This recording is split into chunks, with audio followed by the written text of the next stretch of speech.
कैसे हैं सभी छात्र और छात्राएं। चलिए, मैं आपका अपना टीचर गुलशेर गौड़। आज मैं आप लोगों के लिए बाल विकास से संबंधित टेस्ट लेकर आया हूं। या साइकोलॉजी या चाइल्ड डेवलपमेंट, सब एक ही बात है, या मनोविज्ञान, कुछ भी कह सकते हो आप। एक ही व्यक्ति के अनेक नाम है, एक ही चीज के अनेक नाम है, ठीक है। तो जो बच्चे सीटेट की तैयारी कर रहे हैं, ये उन लोगों के लिए most very very important class है, क्योंकि आप लोगों को पता है कि 30 नंबर का सीटेट हो या टेट हो या कोई भी शिक्षक से संबंधित एग्जाम हो, उसमें साइकोलॉजी जरूर आती है। तो आप बहुत अच्छी तरीके से इस क्लास को अटेंड करें। कोई भी समस्या है तो आप हमें कॉल भी करके पूछ सकते हो, और आप हमें कमेंट बॉक्स में भी कमेंट करके पूछ सकते हैं। तो ये हमारा जो टेस्ट है वो 21वां टेस्ट है। इससे पहले आपके 20 टेस्ट हो चुके हैं, वो सब प्लेलिस्ट में पड़े हुए हैं। आप वहां से जाके अपनी तैयारी को आगे बढ़ाएं। और आपकी हिंदी भी चल रही है, हिंदी आपकी प्लेलिस्ट में, और हिंदी के टेस्ट भी प्लेलिस्ट में है। और आपका एसएसटी का पोर्शन भी चल रहा है कंटिन्यूटी के साथ, और टेस्ट भी हो रहे हैं। तो आप ये सब चाहिए कंटिन्यूटी के साथ जुड़े, और ज्यादा से ज्यादा लोगों को जोड़ने का प्रयास करें, और ज्यादा से ज्यादा वीडियो को शेयर भी करें। Thank you. चलिए आइए देखते हैं। टॉपिक हमारा है प्रतिभाशाली, सृजनात्मक तथा विशिष्ट बालकों की पहचान।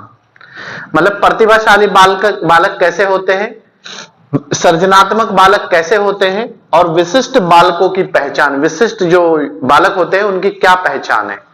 और चैप्टर नंबर हमारा है 15, आप याद रखेंगे, चैप्टर नंबर 15। प्रतिभाशाली बालक वो होते हैं जो बहुत ही ज्यादा एक्टिव भी होते हैं और पढ़ने लिखने में बहुत ही ज्यादा अच्छे होते हैं, या किसी भी समस्या को तुरंत सॉल्व कर देते हैं। सृजनात्मकता का मतलब है नई नई चीजों का आविष्कार, नई नई चीजों को जो बच्चे करके सीखते हैं वो सृजनात्मकता में आते हैं। और विशिष्ट में, और बहुत ज्यादा विशिष्ट में सभी को शामिल कर लिया जाता है, ठीक है। उन्हें किस तरीके से विशिष्ट प्रकार से शिक्षा प्रदान की जाए, तो यही सब हम इसमें, वैसे तो बहुत बड़ा चैप्टर है, लेकिन हमें 20 नंबर का हमने आप लोगों के लिए इससे निकाला है, ताकि कोई भी क्वेश्चन आपका इसमें चैप्टर से ना छूटे। तो आइए देखते हैं पहला क्वेश्चन। एक अध्यापक की दृष्टिकोण से, क्वेश्चन ये भी दे सकता है, मैंने तो दृष्टिकोण डाला है कि एक अध्यापक के नजरिए से, ठीक है। तो नजरिया दृष्टिकोण एक बात है। तो इससे प्रतिभाशीलता किसका उदाहरण है।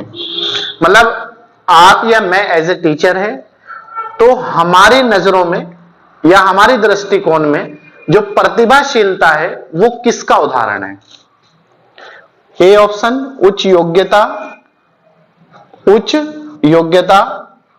उच्च सृजनात्मकता, उच्च वचनबद्धता। योग्यता मतलब हाई क्वालिटी योग्यता, सृजनात्मकता मतलब बेहतर प्रकार से किसी भी कार्य को करने की अक्षमता, उच्च वचनबद्धता, उच्च वचन मतलब रिस्पॉन्सिबिलिटी, उच्च प्रेरणा हाई लेवल का मोटिवेशन, उच्च वचनबद्धता रिस्पॉन्सिबिलिटी, उच्च अक्षमता। सी है उच्च योग्यता, बी कॉमा उच्च अक्षमता, उच्च वचनबद्धता। बताइए इसमें क्या है। आप और मैं अगर एक अध्यापक है, तो हमारे दृष्टिकोण में जो प्रतिभाशीलता है वो किसका उदाहरण है। जो प्रतिभाशीलता है वो है ए आंसर। उस बच्चे में देखने को मिलते हैं उच्च योग्यता, उच्च सृजनात्मकता और उच्च वचनबद्धता। तो ए आंसर हो जाएगा हमारा। क्वेश्चन नंबर 2, प्रतिभाशाली शिक्षार्थियों को ... से जुड़े प्रश्नों पर आधारित अधिक समय देने के लिए कहा जा सकता है। देख लीजिएगा, प्रतिभाशाली शिक्षार्थियों को ... फिल इन द ब्लैंक के रिक्त स्थान है से जुड़े प्रश्नों पर आधारित अधिक समय देने के लिए कहा जा सकता है। मतलब जो प्रतिभाशाली बालक है उन्हें किस चीज पर अधिक समय देने के लिए कहा जा सकता है, ताकि उनकी और प्रतिभा का विकास हो, उनका और टैलेंट बढ़े, उन्हें कोई भी समस्या ना आए। स्मरण मतलब याद करना, समझ मतलब समझ के पढ़ना, सर्जन विश्लेषण। बताइए किस पे उसे और फोकस कराया जा सकता है। ऐसे बालक को सृजनात्मकता से जुड़ी चीजों पर ध्यान देने के लिए कहा जा सकता है, ताकि वो नई नई चीजों का आविष्कार करे और नई नई तरीके से वो सोचे, विचार करे, समझे, पढ़े लिखे और अपना माइंड क्रिएटिव करे और वो मल्टी डायमेंशनल होकर चीजों को देखे। तो इस तरह के, ताकि उसकी और भी प्रतिभा बढ़े, उसका जो विकास है और भी हो, उसका डेवलपमेंट और भी ज्यादा हो। नेक्स्ट है, निम्न में प्रतिभाशाली अधिगमकर्ताओं के लिए क्या समुचित है? प्रतिभाशाली अधिगम मतलब जो बच्चे सीखते हैं, प्रतिभाशाली होते हैं, टैलेंटेड होते हैं, उनके लिए क्या समुचित है?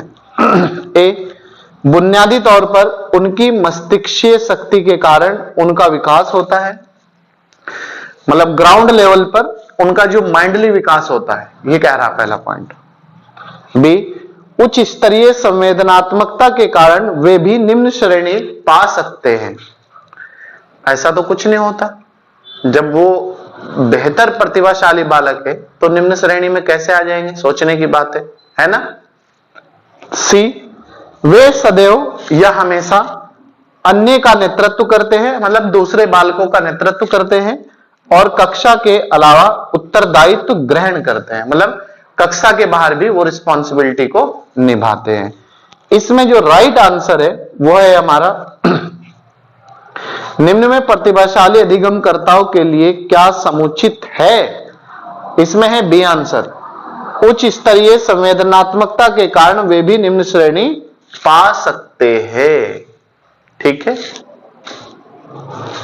क्वेश्चन नंबर नेक्स्ट, चौथा, प्रतिभाशाली शिक्षार्थी को, मतलब प्रतिभाशाली अगर कोई बच्चा है, शिक्षार्थी है, को क्या अधिगम निर्योग्य नहीं कर सकते? अधिगम निर्योग्य नहीं कर सकते। बी, ऐसे सहयोग की आवश्यकता होती है जो सामान्यतः विद्यालयों द्वारा उपलब्ध नहीं कराए जाते। सी, शिक्षक के बिना अपने अध्ययन को व्यवस्थित कर लेते हैं। बताइए, प्रतिभाशाली शिक्षार्थी को अधिगम निर्योग्य नहीं कर सकते। बी, ऐसे सहयोग की आवश्यकता होती है जो सामान्यतः विद्यालयों द्वारा उपलब्ध नहीं कराए जाते, मतलब उन लोगों को और भी बेहतर चीजों की आवश्यकता होती है जो विद्यालय उपलब्ध नहीं कराते। तो इसका हमारा आंसर हो जाएगा बी। तो ऐसे सहयोग की आवश्यकता होती है जो सामान्यतः विद्यालयों द्वारा उपलब्ध नहीं कराए जाते, जबकि उन्हें जरूरत है कुछ और बेहतर प्रकार से उपलब्ध कराने की, ताकि वो और भी बेहतर चीजें कर सके। क्वेश्चन नंबर 5, प्रतिभाशाली बच्चों के संदर्भ में संवर्धन का अर्थ है। संवर्धन मतलब किसी चीज को खोजना, विचार करना, आविष्कार करना, जन्म देना। ए ऑप्शन, शैक्षणिक गतिविधियों के संपादन में संवर्धन करना, शैक्षणिक मतलब शिक्षा के क्षेत्र में। बी, आकलन की प्रक्रिया का संवर्धन करना, आकलन मतलब जांच। सी, ऐसे विद्यालयों को वर्तमान स्तर या ग्रेड को छोड़कर अगले उच्च स्तर या ग्रेड में प्रोन्नत करना। बताइए इसका आंसर क्या है? प्रतिभाशाली बच्चों के संदर्भ में संवर्धन का अर्थ है ऐसे विद्यार्थियों को वर्तमान स्तर या ग्रेड को छोड़कर अगले उच्च स्तर या ग्रेड में प्रोन्नत करना। C answer. क्वेश्चन नंबर 6, गतिक कौशल में अधिगम निर्योग्यता ... कहलाती है। जो गतिक कौशल होता है बच्चे का, उसमें अधिगम जो निर्योग्यता होती है वो कहलाती है कौन सी समस्या है वो? डिस्फ्रेजिया, डिस्प्रैक्सिया, डिस्कैलकुलिया। बताइए अधिगम निर्योग्यता से संबंधित कौन सी समस्या है? यह है आपकी डिस्प्रैक्सिया। बी आंसर हो जाएगा हमारा। ठीक है, इसके बाद नेक्स्ट क्वेश्चन है हमारा, क्वेश्चन नंबर 7 है, प्रतिभाशाली शिक्षार्थी है। प्रतिभा जो शाली है वो किस प्रकार के शिक्षार्थी होते हैं? अभिसारी चिंतक, अपसारी चिंतक, बहिर्मुखी चिंतक या बहुत मेहनती या परिश्रमी? बताइए क्या आंसर है इसका।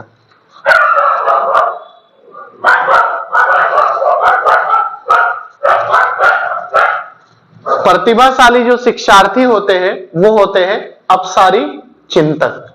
अपसारी मतलब एक्सटर्नली, एक्स्ट्रा ऑर्डिनरी चीजें, तो अपसारी चिंतक होते हैं। अभिसारी मतलब इंटरनली, बहिर्मुखी, लोगों से मिलना जुलना, बहुत परिश्रमी, बहुत मेहनती। ठीक है, तो ये अपसारी चिंतक में दोनों चीजें आ जाती है, बहिर्मुखी भी और बहुत परिश्रमी भी आ जाती है। ठीक है, क्वेश्चन नंबर 8, प्रतिभाशाली विद्यार्थी किस प्रकार के होते हैं? जो प्रतिभाशाली विद्यार्थी होते हैं, स्वभाव से अंतर्मुखी होते हैं, शिक्षकों से स्वतंत्र होते हैं, सी अपने निर्णयों में आत्मनिर्भर होते हैं। बताइए, अपने निर्णयों में आत्मनिर्भर होते हैं।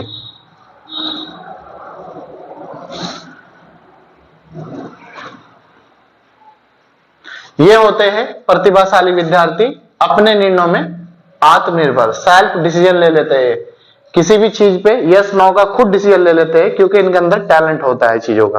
तो टैलेंटेड बच्चा हो, विद्यार्थी हो, व्यक्ति हो, मेल हो, फीमेल हो, कुछ भी हो, तो वो खुद बेहतर कर सकता है अपने आप में। ठीक है, इन्हें किसी की ना की बराबर आवश्यकता पड़ती है किसी चीज की डिसीजन लेने में।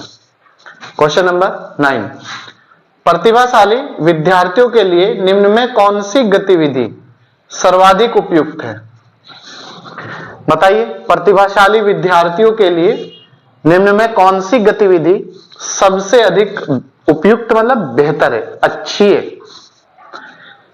5 पाठों के अंत में दिए गए अभ्यासों को एक बार में हल करना, बी दी गई संकल्पनाओं के आधार पर मौलिक नाटक लिखना, सी शिक्षक दिवस के अवसर पर कक्षा में पढ़ाना। बताइए, 5 पाठों के अंत में दिए गए अभ्यासों को एक बार हल करना, संकल्पनाओं के आधार पर मौलिक नाटक लिखना, सोच विचार तार्किकता होती है संकल्पना मतलब, ठीक है, थॉट, शिक्षक दिवस के अवसर पर कक्षा को पढ़ाना।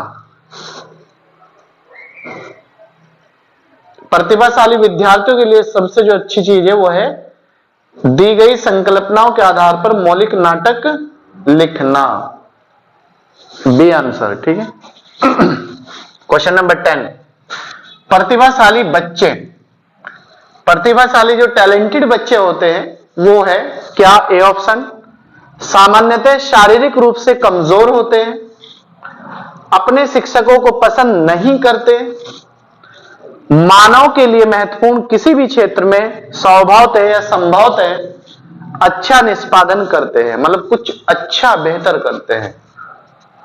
बताइए, प्रतिभाशाली जो बच्चे हैं, देखो ऐसा नहीं होता कि वो कमजोर होते हैं, वो शारीरिक रूप से, शारीरिक और मानसिक रूप से उनका विकास बेहतर होता है, ग्रोथ अच्छी होती है उन बच्चों की।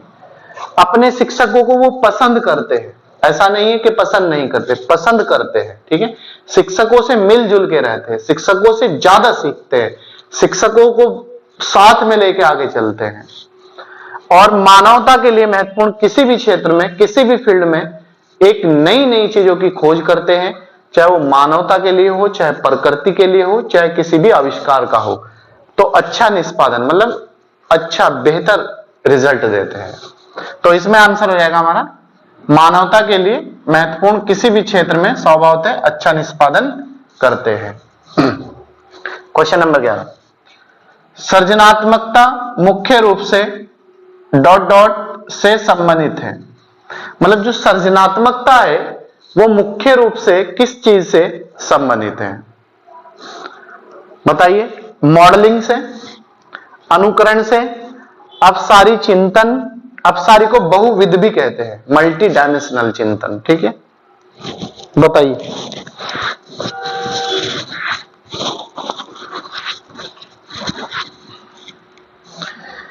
सृजनात्मकता जो होती है अपसारी चिंतन से संबंधित होती है और इसे बहुविध भी कहते हैं। अपसारी मतलब बाहरी चीजों से जुड़ी चीजें, बाहरी चीजों का को हल करने के लिए उनमें ज्यादा वो होता है टैलेंट, और वो बाहरी चीजों को ज्यादा देखते हैं और बाहरी चीजों का आविष्कार भी करते हैं। नेक्स्ट सर कह दे क्लास है कौन है। नेक्स्ट विज्ञान एवं कला, प्रदर्शनियां, संगीत एवं नृत्य, परिस्थितियां तथा विद्यालय पत्रिका निकालना डॉट डॉट के लिए है, के लिए है। विज्ञान एवं कला, प्रदर्शनियां, संगीत एवं नृत्य, प्रस्तुतियां तथा विद्यालय पत्रिका निकालना डॉट डॉट के लिए है। मतलब हम विज्ञान और कला के क्षेत्र में प्रदर्शनियां करता है, वो संगीत नृत्य प्रस्तुति देते हैं, भाषण वगैरह, विद्यालय पर कोई पत्रिका निकालते हैं, तो वो किससे संबंधित है? शिक्षार्थियों को सृजनात्मक मार्ग उपलब्ध कराना, विद्यालयों का नाम रोशन करना, अभिभावकों को संतुष्ट करना। बताइए, वेरी गुड। यह है शिक्षार्थियों को सृजनात्मक मार्ग उपलब्ध कराना। शिक्षार्थियों को सृजनात्मक मार्ग उपलब्ध कराना मतलब उन बच्चों को नई नई चीजों का आविष्कार करने के लिए प्रोत्साहित करना, आगे बढ़ाना, उन्हें टूल्स उपलब्ध कराना और इससे संबंधित जो भी उन्हें सामग्री है वो उपलब्ध कराना। तो आंसर रहेगा हमारा ए, शिक्षार्थियों को सृजनात्मक मार्ग उपलब्ध कराना। चलिए इसके बाद नेक्स्ट क्वेश्चन है, क्वेश्चन नंबर 13 है, शिक्षकों को या अध्यापकों को अपने विद्यार्थियों की कमियों का अध्ययन करना चाहिए क्योंकि वे प्राय की ओर संकेत करती है। मतलब जो उनकी कमियां हैं वो किस ओर संकेत करती है। एक अध्यापक को ये चाहिए कि अपने बच्चों का एनालिसिस करे, जो उन्हें पढ़ाया है उनकी क्या कमी रह गई है उसका एनालिसिस करें, और वो जो कमियां हैं जो टीचर खोजता है बच्चे के अंदर वो किसकी ओर संकेत करती है। ए ऑप्शन, योग्यताओं के अनुसार समूह बनाने हेतु दिशा निर्देश, मतलब वो बच्चों को टीचर अगर उनमें कमियां हैं ये कहे कि जिसके अंदर जो टैलेंट है उसके अनुसार अलग अलग उनका ग्रुप बना दे या फिर बनाने को कह दे उन्हें। दूसरा ऑप्शन क्या रहा, भिन्न प्रकार की पाठ्यचर्या की आवश्यकता है। सी, आवश्यक उपचारात्मक युक्तियां, मतलब उनकी जो कमियां हैं उनका उपचार किया जाए, उनका निदान किया जाए, उन्हें सॉल्व की जाए और उनका जो समस्यात्मक अध्ययन है उसे कर उन्हें और बेहतर बनाया जाए। तो इसमें हमारा आंसर है सी, आवश्यक उपचारात्मक युक्तियों को अपनाकर या आवश्यक उपचारात्मक क्रियाएं करके। क्वेश्चन नंबर 14, प्रतिभाशाली विद्यार्थी अपनी अक्षमताओं को तब विकसित कर पाएंगे जब, मतलब एक टैलेंटेड छात्र या छात्रा अपनी योग्यता का प्रदर्शन तब कर पाएंगे जब क्या, ए, बार बार उनकी परीक्षा होगी, मतलब क्या एग्जाम हो, टेस्ट हो, ओरल टेस्ट हो, मॉक टेस्ट हो, ये सब, वे अन्य विद्यार्थियों के साथ अधिगम प्रक्रिया से जुड़ते हैं, मतलब ये कह रहा बी ऑप्शन कि जब वो दूसरे बच्चों के साथ पढ़ेंगे, लिखेंगे, बोलेंगे, सुनेंगे, भाग लेंगे तब। तीसरा है वे निजी कोचिंग कक्षाओं में पढ़ेंगे, मतलब प्राइवेट ट्यूशन पढ़ेंगे तब। एक बार फिर समझ लीजिएगा, मोस्ट इंपोर्टेंट क्वेश्चन, प्रतिभाशाली विद्यार्थी अपनी क्षमताओं को तब विकसित कर पाएंगे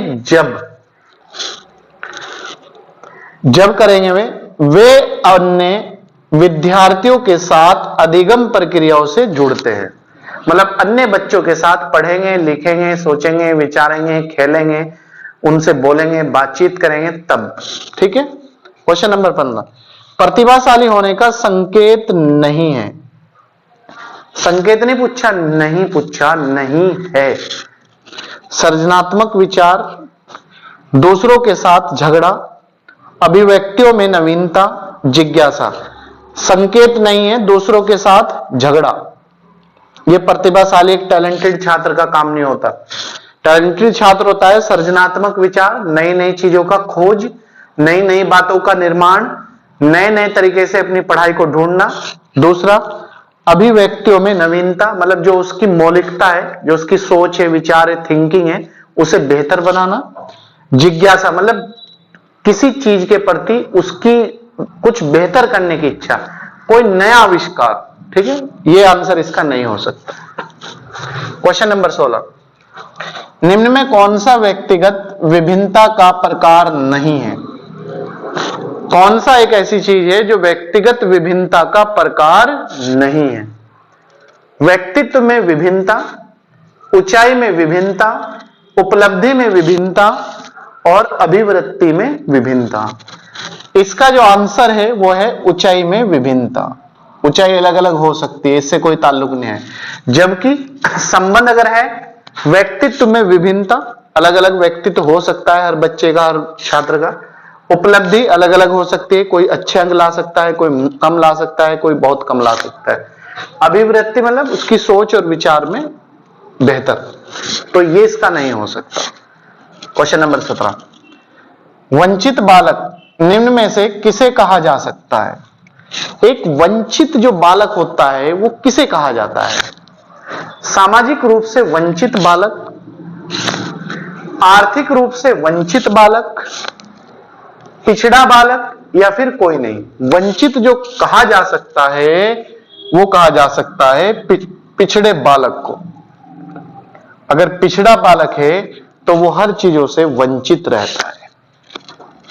क्वेश्चन नंबर 18, जन्मजात योग्यताओं की तुलना में कम शैक्षिक उपलब्धि होती है। मतलब उसकी जो जन्मजात योग्यता है उसके बाद कम शैक्षिक उपलब्धि कौन प्राप्त करता है? ए, हाथ पैर से विकलांग बालक की, बी, पिछड़े बालक की, सामाजिक, आर्थिक, मानसिक, शैक्षिक, ठीक है, प्रतिभाशाली बालक की, डी, सभी की। जन्मजात योग्यता की तुलना में जो कम शैक्षिक उपलब्धि होती है या कम विकास जो होता है वो होता है पिछड़े बालक का, ठीक है, जो सामाजिक, मानसिक और आर्थिक रूप से पिछड़ा होता है। इसके बाद नेक्स्ट पॉइंट है क्वेश्चन नंबर 19, निम्न में कौन सा सीखने की शैली का एक उदाहरण है? कौन सा सीखने की शैली का एक उदाहरण है? चाक्षुष, संग्रह, आत्मसातकरण, एडॉप्ट कहते हैं जिसे हम, एडॉप्ट। तो सीखने की शैली का जो उदाहरण है वो है एडॉप्टिंग, आत्मसातकरण या आत्मसात्मीकरण, ठीक है। एग्जाम में कभी कभी आत्मसात्मीकरण भी आता है लिखा हुआ, तो आंसर वही रहना है हमारे, घबराने की बिल्कुल जरूरत नहीं है। नेक्स्ट है, प्रचलित योजनाओं में नई जानकारी जोड़ना क्या कहलाता है? मतलब अगर कोई हम विद्यालय स्तर पर या सामाजिक स्तर पर या राज्य स्तर पर, जिले स्तर पर, ग्राम स्तर पर या भारत राष्ट्रीय स्तर पर कोई योजना चला रखी है हमने, किसी योजना के तहत हम काम कर रहे हैं, तो हम उसमें कोई नई चीज अगर ऐड कर देंगे तो उसे क्या कहते हैं?